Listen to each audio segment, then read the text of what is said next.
नमस्कार साथियों, आप लोगों का स्वागत है गज केसरी बायोलॉजी में। और आज हम पढ़ेंगे बैक्टीरिया के बारे में। तो देख लेते हैं बैक्टीरिया के बारे में कि एंटोन बॉन लीeuwenhoek एक वैज्ञानिक थे एंटोन बॉन लीeuwenhoek, जिन्हें फादर ऑफ बैक्टीरियोलॉजी कहा जाता है। सबसे पहले इन्होंने ही बैक्टीरिया की खोज की थी। इसके बाद आते हैं रॉबर्ट कोच जो आते हैं, इन्होंने क्या काम किया था, बैक्टीरिया का कल्चर किया था। स्मॉलेस्ट बैक्टीरिया जो होते हैं उसका नाम है डायलिस्टर न्यूमोसेंटस। ठीक है, तो ये सबसे छोटा बैक्टीरिया है, स्मॉलेस्ट बैक्टीरिया है। एग्जाम में बहुत ज़्यादा पूछा जाता है कि स्मॉलेस्ट बैक्टीरिया कौन सा है, तो डायलिस्टर है। ठीक है, अब इनके शेप को देख लेते हैं। बैक्टीरिया की शेप जो होता है वो कॉकस गोल होते हैं, स्फेरिकल होते हैं। बैसिलस जो कि रोड शेप होते हैं। स्पाइरलम जो होते हैं स्पाइरल शेप के होते हैं। और कॉमा या विब्रियो, ठीक है, कॉमा शेप के होते हैं। विब्रियो कैसे होते हैं, कॉमा शेप के होते हैं। कॉकस जो होते हैं वो माइक्रो कॉकस हो सकते हैं, जो एक ही सिंगल सेल के बने होते हैं। डिप्लोकॉकस हो सकते हैं जो डबल सेल के बने होते हैं। स्ट्रेप्टोकॉकस जो चेन में होते हैं। स्टेफिलोकोकस जो कि बंच के रूप में होते हैं। ग्रेप के जैसे अंगूर का बंच होता है उसके रूप में होते हैं। इसके बाद आता है सार्सिनी जो होते हैं वो एक क्यूब के रूप में होते हैं। और ये क्यूब 8 से लेकर 64 तक सेल्स होती हैं। 8 से लेकर 64 तक सेल्स होती हैं। इनको मिलकर एक क्यूब बनता है, उस क्यूब को सार्सिनी कहते हैं। इसके बाद आता है कि ये इनके फ्लैजिला के अनुसार यानी कितने प्रकार के होते हैं। तो एट्राइकस जो होता है बैक्टीरिया, उसे हम क्या कहते हैं, जिनमें फ्लैजिला नहीं होता है। एट्राइकस कैसा होता है, जिनमें फ्लैजिला नहीं होते हैं। इसे हम जैसे कि लैक्टोबैसिलस होता है, एट्राइकस होता है, इसमें फ्लैजिला नहीं पाया जाता है। मोनोट्राइकस जो होते हैं वो सीडोमोनास, जैसे कि सीडोमोनास या विब्रियो कॉलरी, इनमें एक ही फ्लैजिला पाया जाता है। अगला आता है एम्फीट्राइकस मतलब होता है कि इसमें बैक्टीरिया के दोनों अपोजिट पोल पर फ्लैजिला पाया जाता है, जैसे कि नाइट्रोसोमोनास। इसके बाद आता है लोफोट्राइकस में क्या होता है कि केवल एक ही सिरे पर कई सारे फ्लैजिला का गुच्छा पाया जाता है, इसको कहते हैं लोफोट्राइकस।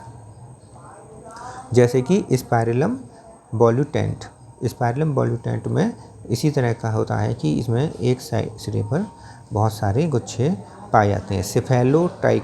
सिफेलोट्राइकस में क्या होता है कि ये इसमें दोनों अपोजिट सिरों पर गुच्छे पाए जाते हैं, फ्लैजिला के गुच्छे पाए जाते हैं। पेरिट्राइकस में क्या होता है कि जो बैक्टीरिया होता है उसकी चारों तरफ, पूरी पेरीफेरी पर चारों तरफ एक समान फ्लैजिला पाए जाते हैं, जैसे कि साल्मोनेला या इकोलाई। साल्मोनेला और इकोलाई में क्या होता है, ये पेरिट्राइकस होते हैं, बैक्टीरिया के चारों तरफ फ्लैजिला पाए जाते हैं समान रूप से। अब हम देख लेते हैं कि बैक्टीरिया के स्ट्रक्चर के बारे में हम देख लेते हैं। ठीक है, तो बैक्टीरिया का जो स्ट्रक्चर होता है, बैक्टीरिया का स्ट्रक्चर जैसे यहाँ पर हमने बनाया हुआ है। बैक्टीरिया के स्ट्रक्चर में सबसे बाहर की तरफ जो लेयर हमने बनाई है उसे हम कहते हैं आउटर लेयर। सही है, सबसे बाहर की तरफ जो होती है, ठीक है, आउटर लेयर कहलाती है। ये आउटर लेयर जो है वो किसकी बनी होती है, ग्लाइकोकैलिक्स। ये आउटर लेयर जो है वो ग्लाइकोकैलिक्स की बनी होती है आउटर लेयर। सबसे बाहर की लेयर होती है। ये टफ भी हो सकती है, जिसे हम टफ हो सकती है, थिक हो सकती है। अगर टफ, थिक और टाइट है तो उसे हम कैप्सूल कहेंगे। सबसे बाहर की लेयर यदि टफ, थिक और टाइट है तो उसे हम कैप्सूल कहेंगे। यदि ये आउटर लेयर स्लाइम लेयर है, लूज है, थिन है, तो उसे हम स्लाइम लेयर कहेंगे। तो आउटर लेयर जो है 2 प्रकार की हो सकती है, कैप्सूल प्रकार की और स्लाइम लेयर प्रकार की। कैप्सूल प्रकार की होगी तो वो थिक, टाइट और टफ होगी, और स्लाइम लेयर की होगी तो थिन और लूज होगी। लेकिन आउटर लेयर बनी किसकी होगी, ग्लाइकोकैलिक्स की बनी होती है। इसके नीचे आता है सेल वाल जो होती है वो बनी होती है पेप्टिडोग्लाइकन की। सेल वाल जो होती है वो पेप्टिडोग्लाइकन की बनी होती है बैक्टीरिया की। इसमें 2 कंपोनेंट होते हैं, एक नाग और नाम। नाग होता है एन एसिटाइल ग्लूकोसामीन, और नाम का होता है मतलब एन एसिटाइल म्यूरामिक एसिड। तो ये एन एसिटाइल ग्लूकोसामीन जो होता है तथा एन एसिटाइल म्यूरामिक एसिड जो होता है, ये 2 सब्सटेंस होते हैं जो सेल वाल को बनाते हैं, सेल वाल के कंपोजिशन में आते हैं। ठीक है, तो सेल वाल का अगर पेपर में आता है किसका बना होता है, तो सेल वॉल पेप्टिडोग्लाइकन की बनी होती है, आउटर लेयर ग्लाइकोकैलिक्स की बनी होती है। इसके भी नीचे हम देखते हैं सबसे अंदर की तरफ प्लाज्मा मेम्ब्रेन होती है। प्लाज्मा मेम्ब्रेन जो है लिपोप्रोटीन की बनी हुई होती है। तो पेपर में इनमें से 3 में से कोई एक क्वेश्चन आ जाता है कि प्लाज्मा मेम्ब्रेन किसकी बनी होती है, लिपोप्रोटीन की बनी होती है, सेल वॉल किसकी बनी होती है, पेप्टिडोग्लाइकन की बनी होती है, और आउटर लेयर ग्लाइकोकैलिक्स की बनी होती है। प्लाज्मा मेम्ब्रेन में और हम देख लेते हैं कि प्लाज्मा मेम्ब्रेन के अंदर की तरफ इनफोल्डिंग होती है। बैक्टीरिया में प्लाज्मा मेम्ब्रेन अंदर की इनफोल्डिंग होती है, और ये स्टार शेप भी हो सकती है और रॉड शेप भी हो सकती है, और एक आउटवर्ड ऐसी भी हो सकती है। तो इसे इनफोल्डिंग होती है, इस इनफोल्डिंग को हम कहते हैं मीसोसोम। मीसोसोम होती कहलाती है, ये कहलाती है mesosome. Infolding of plasma membrane, plasma membrane की इनफोल्डिंग को हम मीसोसोम कहते हैं। इनका कार्य वही होता है जो यूकैरियोटिक कोशिकाओं में माइटोकॉन्ड्रिया का होता है। इसी कारण इसे हम एनालोगस टू माइटोकॉन्ड्रिया कहते हैं। इसे क्या कहते हैं, analogous to mitochondria. Analogous mitochondria की एनालोगस होती है, इसका काम माइटोकॉन्ड्रिया के समान ही होता है, इसलिए हम इसे कह सकते हैं mitochondria of bacterial cell. Bacterial cell की माइटोकॉन्ड्रिया भी इसको हम कह सकते हैं। इसका एक और नाम है कॉन्ड्रॉइड्स। इसका एक और नाम है कॉन्ड्रॉइड्स। ये पेपर में पूछा जा सकता है कि कॉन्ड्रॉइड्स का काम क्या होता है। तो कॉन्ड्रॉइड्स क्या किसे कहते हैं, मीसोसोम को कहते हैं। माइटोकॉन्ड्रिया ऑफ बैक्टीरियल सेल क्या होती है, मीसोसोम होती है, और मीसोसोम का कार्य माइटोकॉन्ड्रिया के एनालोगस होता है। इसके अलावा हम देख सकते हैं कि जो BGA है, blue green algae, blue green algae है, उसमें भी यही ऐसा ही समान स्ट्रक्चर पाया जाता है, मीसोसोम के समान स्ट्रक्चर पाया जाता है। उसको हम कहते हैं क्रोमेटोफोर्स। उसे क्या कहते हैं, क्रोमेटोफोर्स कहते हैं। और उसका जो क्रोमेटोफोर्स होते हैं उसमें पिगमेंट्स पाए जाते हैं। क्रोमेटोफोर्स में पिगमेंट्स पाए जाते हैं। ठीक है, तो यहाँ तक की बात हो जाती है। अब हम देखते हैं बैक्टीरिया में 3 फ्लैजेला टाइप के 3 स्ट्रक्चर होते हैं। एक सबसे बड़ा होता है, एक सबसे छोटा होता है, और एक सबसे छोटा होता है। जो सबसे बड़ा वाला ये फ्लैजेला टाइप का स्ट्रक्चर होता है उसे हम फ्लैजेला ही कहते हैं। लेकिन इसमें अरेंजमेंट जो होता है वो 9+2 का अरेंजमेंट नहीं होता है, बल्कि 9+0 का अरेंजमेंट होता है। ठीक है, फ्लैजेला जो होता है वो सबसे बड़ा वाला जो होता है उसे फ्लैजेला कहते हैं, और ये फ्लैजेलिन नामक प्रोटीन का बना होता है। कौन सी प्रोटीन का बना होता है, फ्लैजेलिन नामक प्रोटीन का बना होता है। ये पेपर में पूछा जाता है, ये फ्लैजेला किस प्रोटीन का बना होता है, फ्लैजेलिन नामक प्रोटीन का बना होता है। फ्लैजेला से मूवमेंट होती है, इसलिए ये मोटाइल ऑर्गन कहलाता है। इससे छोटा वाला जो होता है उसे हम कहते हैं पिलाई, उसे पिलाई कहते हैं। और ये जो होता है प्रोटीन का बना होता है, उस प्रोटीन का नाम है पिलिन। पिलिन नामक प्रोटीन का बना होता है। पिलाई जो होता है वो पिलिन नामक प्रोटीन का बना होता है, और ये क्या काम करता है, कंजुगेशन ट्यूब बनाता है, कंजुगेशन में हेल्प करता है। कंजुगेशन में हेल्प करता है, अर्थात कंजुगेशन ट्यूब बनाकर कंजुगेशन में हेल्प करता है, और नॉन मोटाइल होता है, अर्थात ये मूवमेंट में काम नहीं आता है, बल्कि नॉन मोटाइल होता है। ऐसे ही सबसे छोटा वाला जो होता है उसे हम फिम्बरी कहते हैं। बैक्टीरिया में सबसे छोटा स्ट्रक्चर है उसे हम कहेंगे फिम्बरी कहेंगे, और ये इसमें ये प्रोटीन बना होता है, इस प्रोटीन का नाम होता है फिम्ब्रिन। फिम्बरी जो है वो फिम्ब्रिन नामक प्रोटीन की बना होता है, और इसका काम क्या होता है, अटैचमेंट का, सबस्ट्रेट से अटैचमेंट का कार्य होता है, इसलिए ये नॉन मोटाइल होता है। तो फिम्बरी और पिलाई जो है वो तो नॉन मोटाइल होते हैं, मूवमेंट में हेल्प नहीं करते, बल्कि फ्लैजेला जो है वो मूवमेंट में हेल्प करता है। फ्लैजेला फ्लैजेलिन नामक प्रोटीन का बना होता है, पिलाई पिलिन नामक प्रोटीन बनी होती है, फिम्बरी फिम्ब्रिन नामक प्रोटीन की बनी होती है। अब आ जाते हैं प्लाज्मिड्स। बैक्टीरिया सेल के अंदर प्लाज्मिड को देखते हैं। प्लाज्मिड या इसका दूसरा नाम होता है एक्स्ट्रा जीनोम, इसे एक्स्ट्रा जीनोम भी कहते हैं या प्लाज्मिड कहते हैं। तो ये 3 प्रकार के होते हैं, देख लीजिए इधर, ये 3 प्रकार के होते हैं। एक तो होता है प्लाज्मिड, प्लाज्मिड का नाम क्या होता है, सर्कुलर डबल स्ट्रैंड DNA होता है। ये सर्कुलर डबल स्ट्रैंड DNA होता है, प्रोकैरियोट में केवल पाया जाता है, और प्रोकैरियोट में पाया जाता है एक्स्ट्रा क्रोमोसोमल DNA होता है। एक्स्ट्रा क्रोमोसोमल DNA होता है, मतलब जो क्रोमोसोम होता है DNA जो उसके अतिरिक्त होता है, एक्स्ट्रा क्रोमोसोमल DNA होता है। यदि ये F प्लाज्मिड है, F प्लाज्मिड जो होता है वो कंजुगेशन प्रकार का 3 प्रकार का होता है, F plasmid, R plasmid, C plasmid. F plasmid जो होता है वो कंजुगेशन में हेल्प करता है। R प्लाज्मिड जो है वो एंटीबायोटिक के प्रति रेजिस्टेंट होता है, संवेदी होता है।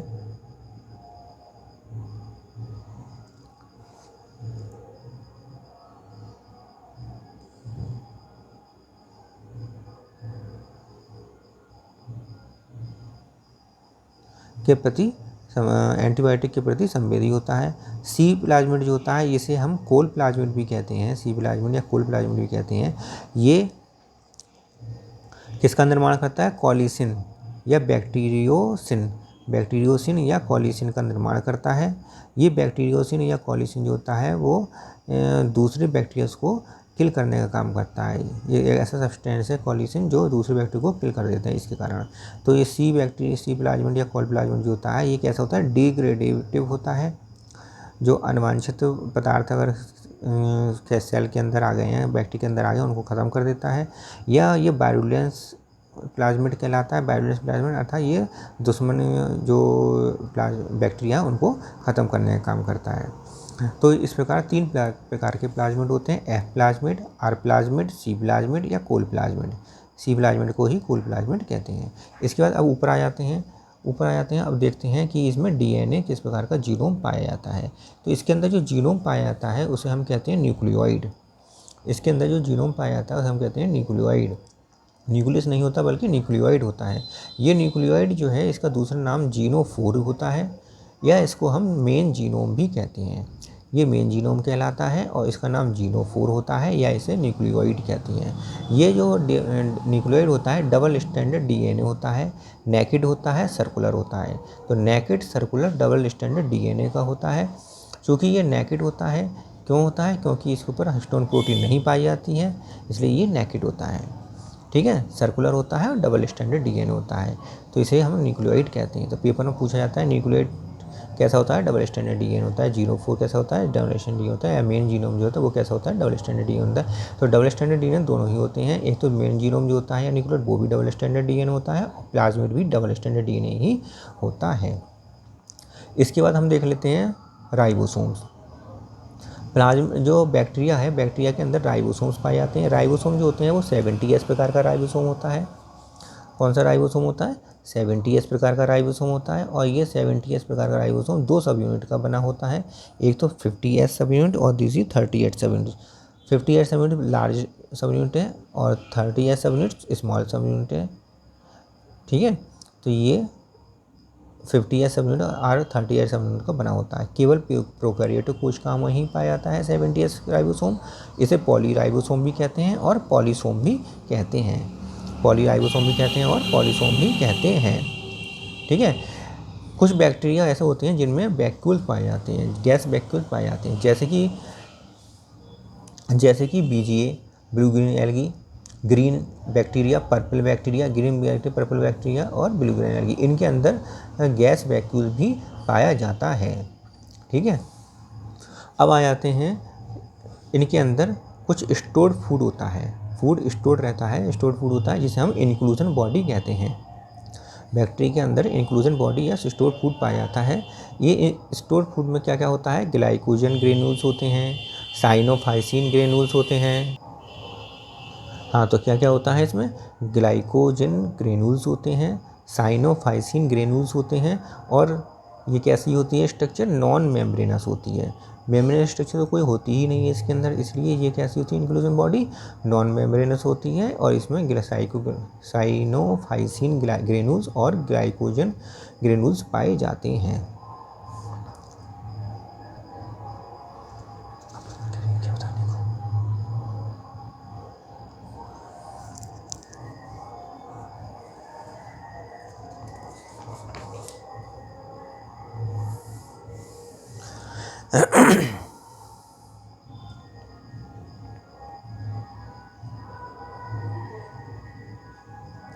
कैप्सुलेटेड बैक्टीरिया वायलेंट स्ट्रेन होते हैं, ग्रेप्स थिनर हो जाता है।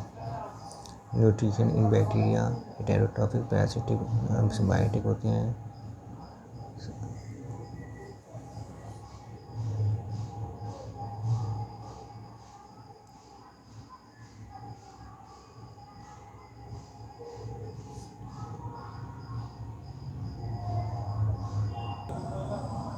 अब देख लेते हैं कैप्सुलेटेड बैक्टीरिया। कैप्सुलेटेड बैक्टीरिया जो होते हैं जिनमें कैप्सूल होता है वो वायलेंट स्ट्रेन होते हैं। ग्रिफिथ ने सबसे पहले बताया था कि ये नॉन वायलेंट स्ट्रेन होते हैं उनको आर कहा था, और जो वायलेंट स्ट्रेन होते हैं उन्हें एस नाम दिया था। तो पेपर में पूछा गया था कि या एस में से कुछ एक पेपर में आया, पीजीटी के पेपर में आया था ये, ठीक है।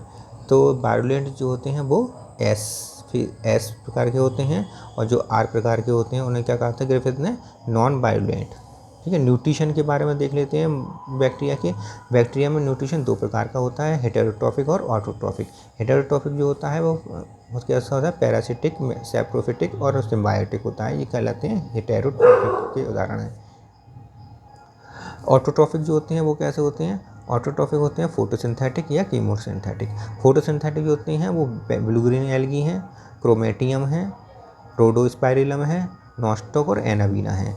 जबकि कीमोसिंथेटिक जो होते हैं वो नाइट्रीफाइंग बैक्टीरिया हैं, आयरन बैक्टीरिया हैं, सल्फर बैक्टीरिया हैं, ठीक है, जो ऑक्सीडेशन करते हैं किसका, NO2 का, NO3 का, सल्फेट का, फास्फेट का, नाइट्रेट का।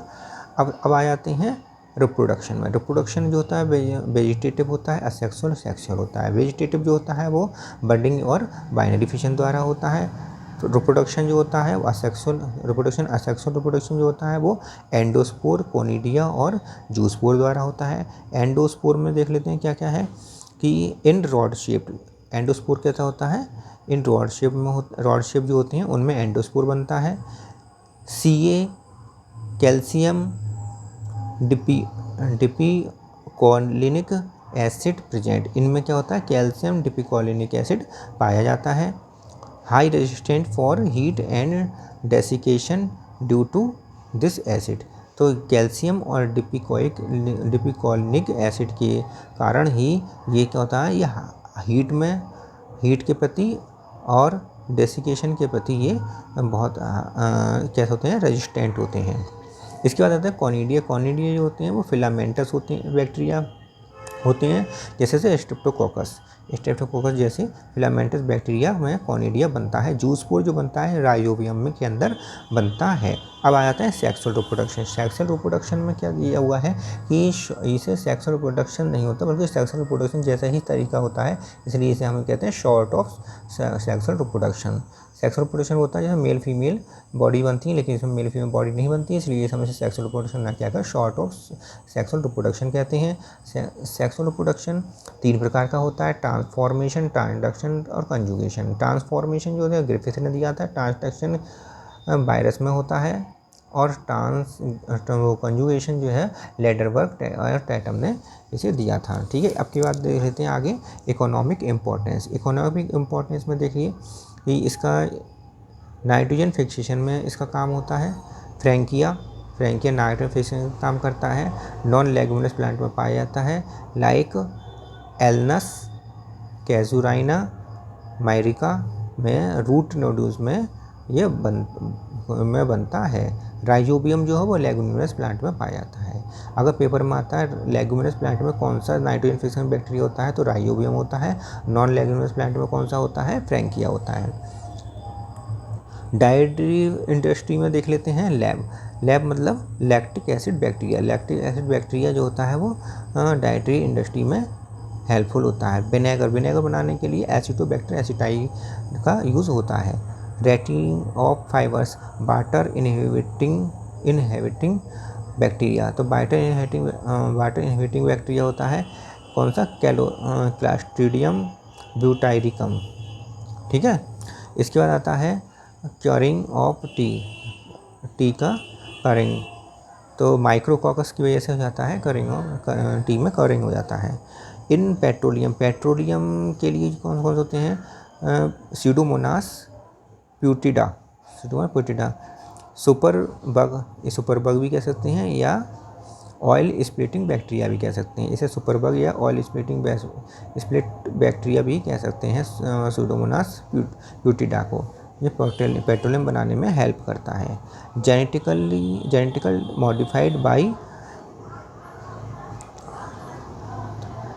आनंद मोहन चक्रवर्ती है, उन्होंने जेनेटिकली इसे मॉडिफाई किया था to degradation of the oil in scene. तो ऑयल जो ओशिन में जहाज़ों की वजह से जो तेल ऑयल फैल जाता है और उसकी वजह से उसमें जीव पाए जाते हैं जो ओशिन में, वो मरने लगते हैं, तो उनके डिग्रेडेशन के लिए उस ऑयल के डिग्रेडेशन के लिए, उस ऑयल को ख़त्म करने के लिए आनंद मोहन चक्रवर्ती ने ये genetically modified petroleum modified bacteria बनाया था, जिसे ऑयल स्प्लिट बैक्टीरिया कहते हैं, सुपरबग कहते हैं, और ये है स्यूडोमोनास प्यूटिडा।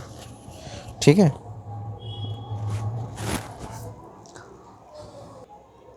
तो इसी के साथ अब हम आज का वीडियो समाप्त करते हैं, और हम आशा करते हैं आपको आज की वीडियो हमें अच्छी लगी होगी आपको, और इसे लाइक करें, शेयर करें अपने साथियों के साथ, और पहली बार चैनल पर आएँ तो सब्सक्राइब ज़रूर कर लें।